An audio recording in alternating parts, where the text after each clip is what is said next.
اعوذ باللہ من الشیطان الرجیم، بسم اللہ الرحمن الرحیم۔ اسلامک قصے کے معزز دوستوں،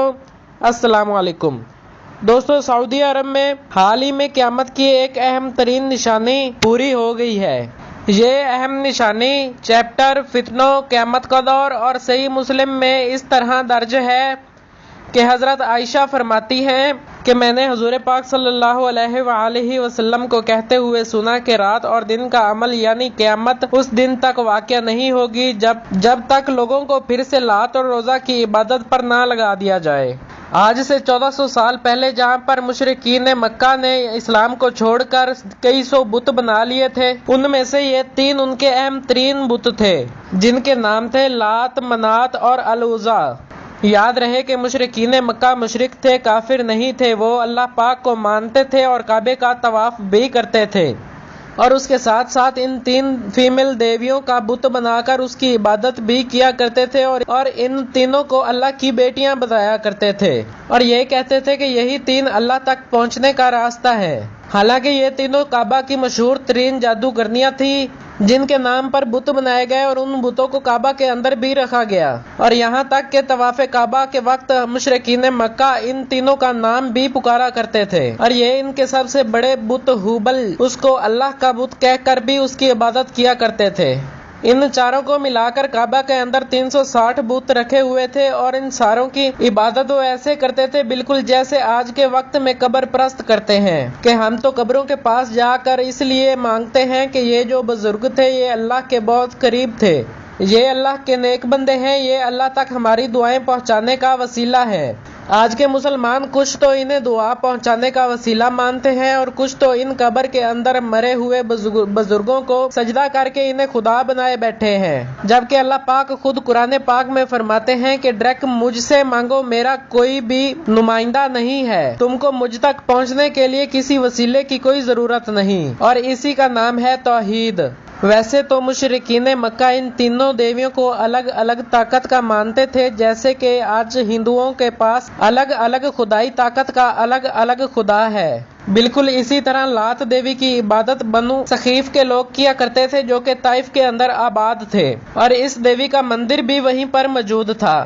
اس دیوی کو امن، خوشحالی اور موسم کی دیوی مانا جاتا تھا، جبکہ مسافر لوگ جانے سے پہلے اس کی پوجا بھی کیا کرتے تھے، اس کے نام پر قربانی کیا کرتے اور اس کے لیے منتیں مانگا کرتے، اور فتح مکہ کے بعد اس کے مندر کو تباہ کر دیا گیا، اور جبکہ منات دیوی کو قسمت، وقت اور دولت کی دیوی مانا جاتا تھا، اور مدینہ کے اندر اوس، خجرت اور باقی کئی قبیلے اس کی عبادت کیا کرتے تھے۔ فتح مکہ کے بعد سعید ابن زید کو 20 گھڑ سواروں کے ساتھ اس کا مندر توڑنے کے لیے بھیجا گیا۔ ایک سیاہ فام عورت نے ان کو روکنے کی کوشش کی لیکن اس کو قتل کر کے اس کے مندر کو گرا دیا گیا، جبکہ عزا کو حسن، طاقت، اولاد اور جذبات کی دیوی مانا جاتا تھا، اور مشرکین مکہ جنگوں کے وقت ہبل کے بعد اس کو پکارا کرتے تھے۔ یہ دراصل ایک زندہ جادوگرنی تھی جو وادی نخلہ کے اندر 3 درختوں کے نیچے اپنا مندر بنا کر رہا کرتی تھی۔ وادی نخلہ وہی ہے جہاں پر جنات نے حضور پاک صلی اللہ علیہ وآلہ وسلم کے ہاتھ پر بیعت کیا تھا۔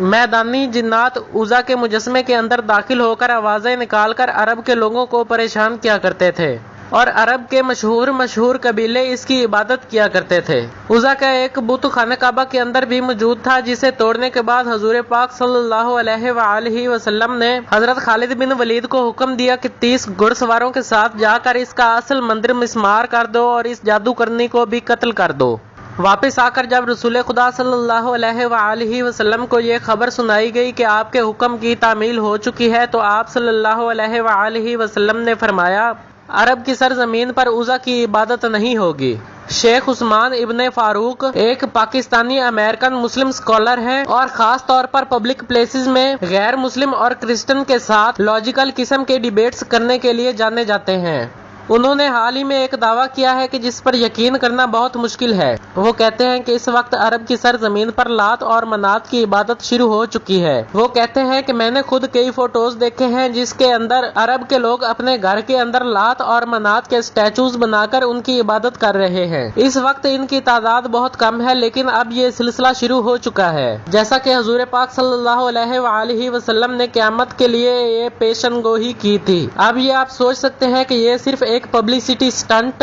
ہو سکتا ہے، اس کا ثبوت کیا ہے؟ میرے ذہن میں بھی یہی سوال تھے، لیکن میرے سامنے بالکل سچ ہو گیا جب میں نے یہ خبر پڑھی کہ سعودی عرب کے کچھ لوگ کہہ رہے ہیں کہ لات اور منات کے بتوں کو واپس لایا جائے۔ آپ لوگ 10 سال پیچھے چلا جائیں، کوئی سوچ بھی سکتا تھا کہ سعودی عرب کے لوگ خود ڈیمانڈ کریں گے کہ ان بتوں کو واپس لایا جائے؟ لیکن آج سعودی عرب کے لوگوں کی سوچ اور سعودی عرب میں ہونے والا لبرل قسم کا برتاؤ یہ بتا رہا ہے کہ اس کے واقعے کے اندر شروعات ہو چکی ہے، اور یہ ممکن ہے کہ بہت جلد سعودی حکومت اسے پورا بھی کر دے۔ اور یہ خبر دسمبر 2023 کی ہے، یعنی اللہ کے رسول کی یہ پیشن گوئی بہت جلد ثابت ہونے کے قریب ہے۔ ایک اور صحیح حدیث کے اندر آپ صلی اللہ علیہ وآلہ وسلم نے فرمایا کہ قیامت تب تک قائم نہیں ہوگی جب تک دوس قبیلے کی عورتیں ایک بار پھر سے دہی الخلاصہ کا طواف پھر شروع نہ کر دیں۔ مکہ شہر کے ساؤتھ کے اندر یمن ملک کے پاس ایک قبیلہ رہا کرتا تھا جسے بنو دوس کہا کرتے تھے۔ زمانہ جاہلیت کے وقت یعنی فتح مکہ سے پہلے ان لوگوں نے یہاں پر اپنا ایک مندر بنا کر رکھا تھا